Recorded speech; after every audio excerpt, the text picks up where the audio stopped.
All right, everybody, welcome back. Welcome back. This is part two of our coming up animes in spring 2025. But this is going to be our return. It's going to be a little short one, real quick. Just some of the shows that are going to be coming back this next season that we are looking forward to. There are a couple others that are coming back, but these are just the ones, of course, that we ourselves personally are looking forward to. And starting out on that first list is going to be Go Go Loser Ranger season 2. For those of y'all who aren't aware of what Go Go Loser Ranger was, essentially, it was about Power Rangers, except for a fun fact, they're actually the bad guys this time. So after the Power Rangers ended up defeating all of the villains, all of the main bad guys, and all of their acolytes, they realized that they were going to start losing popularity, losing money, and everything because they won the war. Well, so they decided to make a deal with some of the higher ups of the bad guys in order to keep producing their acolytes or their henchmen so they can keep fighting them on a scheduled basis to continue their reign. And that's pretty much season one is about one of those acolytes who has the ability to transform kind of into a human. He has the transformative ability, him wanting to become a Power Ranger in order to kill the Red Ranger because the Red Ranger is the most evil. He's of the Power Rangers because as we know, Red Ranger is the Red Ranger. He's the leader of the group, always and always will be. So season two is coming out. Me personally, I kind of want to finish. I kind of want to watch it, but like I wasn't too impressed with season one. With Red Ranger in Another World coming out, this is what I wanted this show to kind of be. I know it's a different premise and a different story, but this actually like gave me the cringy Power Rangers, like, yeah, let's go, like transform, like more it's morphin time, like things like that. And Go Go Loser Ranger, there's not much that's not there, you know what I'm saying? So I know it's a different story, different premise, but it's getting a season two, so people must like it. So Yeah, it honestly don't crucify me when I say this. I actually enjoyed this one better than the Ranger and Reincarnated in Another World one. It's I pretty can see good. why. I'm not gonna be mad at you because I can see why. Hmm? I can I I've I can never been see like why a you big Power Rangers fan. That's not probably even why. that, not because of that. Why's that? Because this one, because they're two different shows. Mm-hmm. So like the Go Go Loser Ranger is very serious and ominous, and like there's some funny moments, but like it's very like to the point. You have to defeat this evil, this and that. Red Ranger in Another World is very funny, comical, slip and fall on my ass, kind of like Power Ranger cringy comedy. That's what that is. Go Go Loser Ranger is more serious. It's more serious, centered around a core evil, and Yeah, I so can see that. I can see why this seriousness and the plot is better than the other one, because the other one's kind of like a gag at Power Rangers. That's kind of, but that's what I like, the fact that it's gaggy. Yeah. Pause. So Pause. But pause. like you said it, like this one Um, definitely had like a deeper plot. The season one, in my opinion, wasn't super strong because yeah, it one introduced the plot. Like, I mean, we got an overall plot which we thought was the plot of the whole thing, just to yeah. find out that it's much deeper than that towards the end. And then Mm, how the last couple of episodes ended, it was kind of confusing what was going on because like the main bad guy that they were faced at the time, he had multiple copies of himself, so it was like, okay, where are we, what's happening at this yeah. very moment? So at some parts I did get confused, but I do like our main character, one of the acolytes, as you said. He's weak. He's a weak Yeah. acolyte. He's a weak copy, and Yeah. but he's still able to get shit done. He's able to get one of the Yeah. destructive weapons that took out all of the boss monsters that came with the alien Yeah. force. So he's already gotten one piece of the plan. His plan is to take out all of the Rangers, but he's also Mhm. starting to find out that not all the Rangers are bad. Yeah. So Yeah. They're also trying to where plot we are against Red now, Ranger. Yeah. it's kind of like he's weighing what's the right path Yeah. that he should be taking. So I have a lot of hopes for season two, and this is something that I wouldn't say I'm super looking forward to, but I'm definitely going to watch it when it does drop. Yeah. Next one, guys, Windbreaker season 2 coming out. I didn't think there was going to be one. Windbreaker is a very Tokyo Revengers esque show, with less, time travel, of course. But you saw Windbreaker season 1. I haven't gotten around to it though. So, but I mean, a lot of people I know. I've seen a lot of memes and a lot of reels made of this show against another delinquent high school age drama where there's those gangs, those delinquent gangs in Japan, and they're fighting, and there's obviously great choreographed fight scenes, just like Tokyo Revengers. But season 2 is definitely coming back in 3 days, as we can see. So I might hop on that. I mean, I know you've been telling me to watch Windbreakers because you say I'll like it if I like Tokyo Revengers, then I'll like this one. So I'll definitely hop back on that because I need to catch up Tokyo Revengers because that battle between two deities is coming out, and I need to get there. I don't even know what any of that's about. Yeah. Windbreaker is what I thought Tokyo Revenger was about. Just straight high school gangs, obviously some 19, 20-year-olds throwing hands with each other. And then I find out it's a little deeper than that with some erase themes going on there as well. Time traveling, wanting to fix the past, butterfly effect. But this show is strictly niggas just throwing hands. Like the most supernatural you're gonna get out of it is a dude jumping in the air 360 720 spin, kicking. That's normal anime like though. So if you like really good choreography, if you do like the premise of like the high school gangs and kind of like those rivalries, like both friendly rivalries as well as some lethal rivalries between those gangs, and our main character, the boy with our little half on half off black and white hairstyle, like he gets down. He shows up to town episode 1 like, hey, I'm going to be the biggest thing around. I'm going to be the leader of the gang of this town, and he's been shown improving since episode 1. So I definitely will check out season 2. I'm a definitely look into that one once I catch up on some of these because there's some I need to finish or catch up on before the next seasons drop, but I need to finish the ones we're on right now before I start watching all kinds of other shit. But I'll definitely check out Windbreaker here because I might just do like a high school gang marathon where I catch up in Tokyo Revengers, watch Windbreakers, like just watching a bunch of Are you still in that same vibe? Beating the shit out of each other, just one after another. Next one we got, something I'm really excited about because it was kind of confusing at the end, and I hope they play it out well, is Bye Bye Earth season 2. Bye Bye Earth was a great fucking show. We talked about how this was an S tier show back when we did our review on it. This show is about a young woman who's in a world where she is the only human being and everybody else is a beast, like a beast skin. They're all like different animal type creatures. They're all furries. She's furryless in a furry world. She doesn't have a tail. She doesn't have furs. She doesn't have nothing, and everybody's afraid of her. But she actually is pretty much not master. I mean, she is now. She's a master swordsman. She ends up finding a teacher who will teach her about swordsmanship because her one goal is to become, I think it's not an adventurer, it's synonymous with adventurer. Nomad, that's what it is. Nomads. In order to become a nomad, she has to complete 3 tasks set by the holy church in order for her to go out and go just be a nomad, live off the land, fight this and that. She ends up getting cursed because all people who want to become nomads need to have a curse placed on them, and her curse is that she can't cut anybody with her sword, even though she's the strongest of all people. The one main sword that she has, which is like a holy sword, she can't cut anybody with it because she was slicing niggas up left and right. And then her instructor gave her that curse because all nomads have to pass the curse on to their apprentices.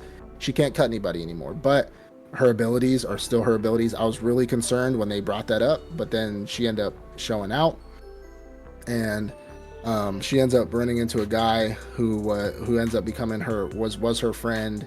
He turns to the dark side while she's still on the light side, and at the end, like I said, it was a little confusing with him getting that dark demon power and him being like he loves her and needs to protect her, but then the witch is like, but you need to kill her at the same time. It's there's some weird like deity shit going on, because also the god tree, or the deity, the king of the realm, wants to absorb her into the tree for her power, and she does not want that to happen.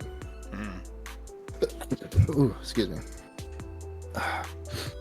She does not want that to happen. She's like, I'm not being absorbed by you, my nigga. Like, I want to leave. I want to be a nomad. And she ends up failing her test. She ends up failing the test for that. But we're getting season 2, so hopefully that clears up some more confusion towards the end of that episode, whether that friend is gonna like kill her or help her or something, because even her instructor knows what's going on, which there's a lot of like unanswered questions at the end of that season. Because there's that whole dark realm where like that witch resides, and she can repair these swords that everybody grows their own sword, right? So if you break somebody's sword, that's bad karma. That's that's a taboo essentially, and she can repair grown swords. She's like in this dark realm away from the king, and she gives this guy demon powers. And it was very confusing towards the end, but I'm really excited about season 2 coming back, or season 2 coming out. It was a decent story. Confusing at some time, definitely agreed, especially towards the end of the season. I think the one thing I do like the most about the show is our main character, the girl. She reminds me a lot of Fran from Reincarnated as a Sword. Like this show is nothing like Reincarnated as a Sword, but her character, like when she has a sword in her hand and it's time to fight, like she's in the zone down. And she can fight anybody and take anybody out, like mass crowds of monsters or whoever you're fighting. So I think that's probably my favorite thing about the show is she gets into that zone whenever it's time for her to fight, whether it's friend or foe. So I look forward to season 2 because I just want to get those questions answered. See more of her, of course, but please explain what was going on at the end of the season. I might just rewatch the season in English just to kind of like, so I can understand a little bit about the end there, because maybe there's some shit in there I just missed, and like it wouldn't be confusing if I watched it in English and wasn't reading it. So like I might just go ahead and rewatch like even the last, because I remember the whole show, so I don't need to watch the whole season. I might watch like the last maybe 4 episodes or something in English. Like once she goes to the Holy Church, that's where I start, and then in English, and then watch like the rest of it in English just to kind of break down and see what the fuck's going on there. Because speaking of which, I went back and watched Ashura in English, and that shit was easy. I was like, okay, understood, got it, yep. Like I was like, oh, okay, that makes sense. Like, I haven't watched season 2 because I still didn't understand season 1. So should I go back and watch season 1 real quick? Oh yeah, okay. If you watch it, I know you like watching stuff in sub, but like you watch Ashura in dub, and you'll be like, oh yeah, totally, that makes sense. Like I get it now. I'm locked in. I'm right there. So I mean, it's still a pretty dope show. The next one we got, so I put this in returners only because it's a side story, so it is a spin-off, but it's technically a returner, but it's a spin-off of a show that's been out for a long time now, and that's My Hero Academia Vigilantes. I'm not too sure, so I know about it, but I don't want to make myself look like an idiot here. So you go ahead and tell us what Vigilantes is about, because I know a little bit about what it is, but there may be some stuff I might miss in there. I mean, honestly, it's not too deep. Like I haven't read the comic itself, but our main character, just like Deku Midoriya from the main storyline, he's wearing the All Might little I think it's like a pajama set from what I read or whatever, that he put together to be his vigilante uniform. He wants to be a hero. All Might is the symbol of what a hero is. So we're just like Deku, but he, of course, his path is going through the Hero Academy, UA Hero Academy. This kid's path is just fighting, doing his vigilante Batman shit. So I'm looking forward to it. Like I like My Hero Academia. I think it's cute enough, but it still has that deeper It's alright. It's alright. It still has those deeper themes to it. Like it talks about like underlying hate. It can be racism, segregation, all those discrimination. I like those deeper themes that it does have, while still looking like a cute show. So I look forward to what Vigilantes have in store for us as well. Yeah, absolutely. All right, so the last 2. So this is, I've been killing slimes for 300 years and maxed out my level. To be honest, I remember watching season 1 a long time ago. So like, I don't remember shit about this show. Like, I can tell you that it's probably about them killing slimes for 300 years and maxing out their level, but that's about it. That's all you remember? That's I honestly don't remember a lot about this show. It's weird because, so first off, I've been killing slimes for 300 years. That is the prelude to the show. So our main character is the girl with blonde hair, right here in the middle. She for 300 years she just was killing low level slimes, level 1 slimes, and she was just doing it because she just didn't want the slimes around her. She was just wanting to live a secluded life by herself. Then after 300 years, she ends up maxing out all of her stats and everything, and then she reintroduces herself to civilization, but everything she has is maxed out. So it's just one of those isekais or isekai setting shows where the main character is OP, but it's still cute, and they don't know how OP they are, but we start to see more and more how OP they are. Like, it's not a S rank show. I mean, it could be a rank show, maybe low barrel or high B. It's just a good show. If you watch season 1, you might want to watch season 2. But if you didn't catch season 1, I'm not going to say, hey, go watch season 1 first and then go ahead and check out season 2 of this one. Yeah. Something, if you saw it, you want to continue on with it. Yeah. Oh, okay. All right. And for our last, but certainly not least. What you really been looking forward to. First thing on the list. Look at all that right there. Fire Force Season 3. I can't wait. Fire Force Season. I'm not even going to go over it. If you don't know what Fire Force is, you're missing out. Fire Force Season 3 is coming out in 4 fucking days. I cannot wait. I'm so excited. It's been a long time coming. We talked about how the studios were fighting for rights for it. Some studios were shut down. Studios combined. It was a whole fucking ordeal to get Fire Force back on its legs. I don't even remember when season 2 came out. It had to be 4 years ago. Yeah, definitely 3-4 years ago. 3-4 years ago, but we're finally getting season 3. I cannot wait for Fire Force to come out. Something I'm definitely 100% excited for. It's going to be the first thing I start watching besides Devil May Cry, because Devil May Cry comes out first. But semantics. Yeah. See, me, I really like Fire Force.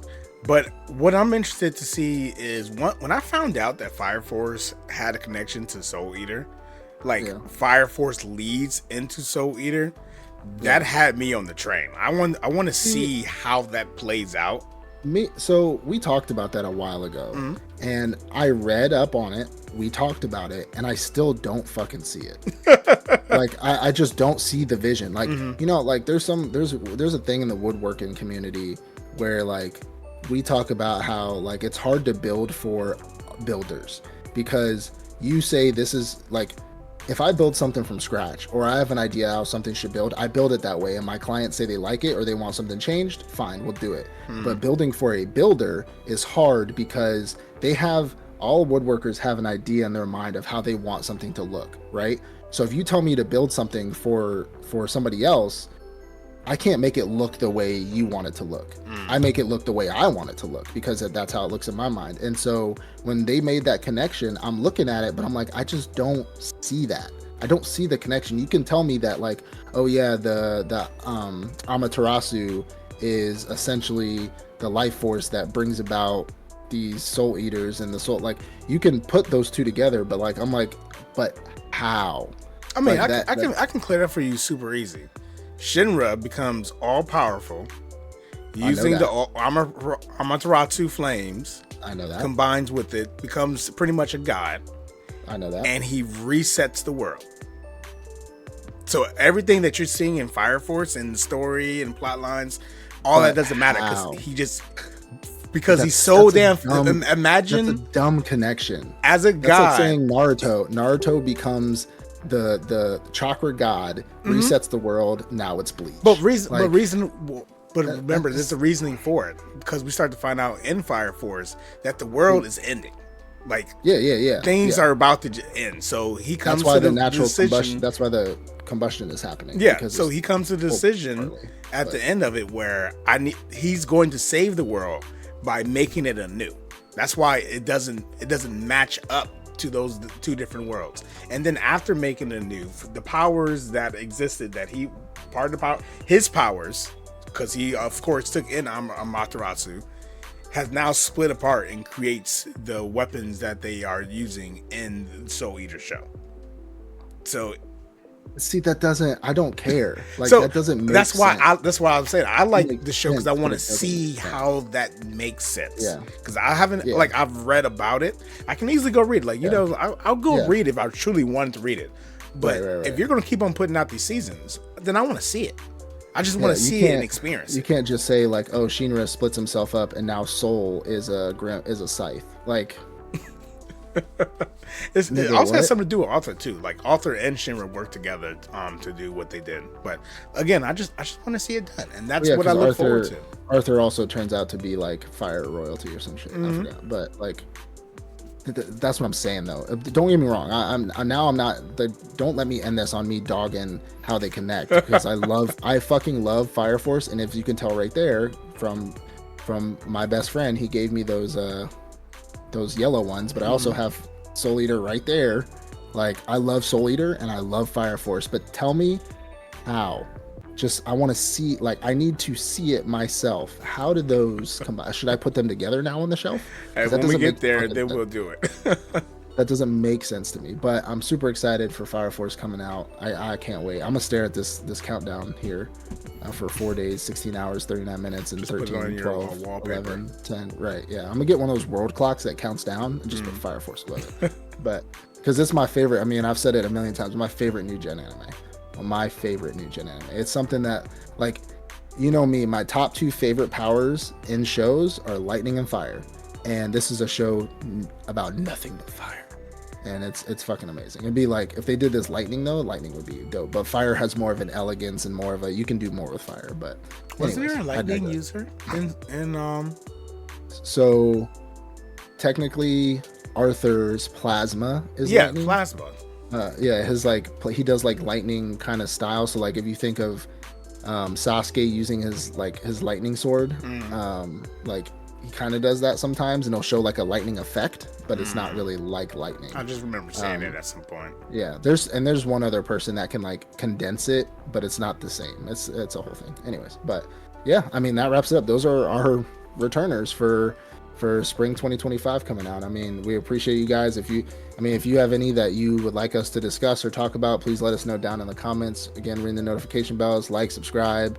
Let us know what you're feeling, which one you're mostly anticipated coming out, whether that's a returner or a new one dropping this next season of anime. And we love you guys. We'll see you in the next one. Peace out. Peace.